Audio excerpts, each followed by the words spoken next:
একদিন একটা বনর রাজা সিংহরে একটা গাদার লড়াই প্রতিযোগিতা দিয়া হইল, তুমি আমার লগে লড়াই করে জিতিয়া দেখাও। সিংহ ডাইরেক্ট ইগনোর করি না করলো।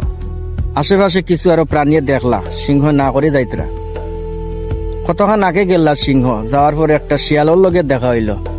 শিয়ালে উঠিয়া কইল সিংহরে যে তুমি ডরাই গেলাই নি গাদারে, তার প্রতিযোগিতা স্বীকার করলাই না। সিংহ কইল হ্যাঁ ঠিক আছে কইয়া আগে গেল। আগে যাওয়ার পরে একটা আতির লগে দেখা হইল। আতিয়ে কইল আসাও সিংহ ভাই, তুমি গাদারে ডরাই গেছো নি?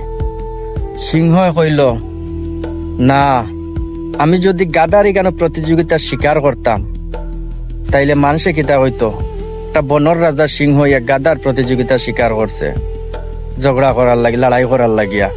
আর যদি ভুল বশতে গাদা জিতি যায় তাইলে আমার তাকত কই, আমার মান সম্মান কই, যার কারণে গাদার প্রতিযোগিতা আমি স্বীকার করছি না করে দিছি।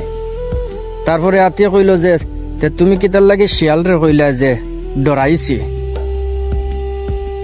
ডরাইছি কিতার লাগে কইলায়। তখন খুব সুন্দর সিংহ একটা জবাব দিল, আমি যদি কেন শিয়ালের লগে তর্ক বিতর্ক যাইতাম, তারে সবকিছু খোয়া যেতাম, তাইলে হে আমারে উঠাইয়া দিল নে, আমার সুখটা উঠাইয়া দিল নে, সুখ তুলিয়া দিল নে, যার কারণে এখানে আমি না করছি, এটাই বালা মনে করছি, না করে দিছি।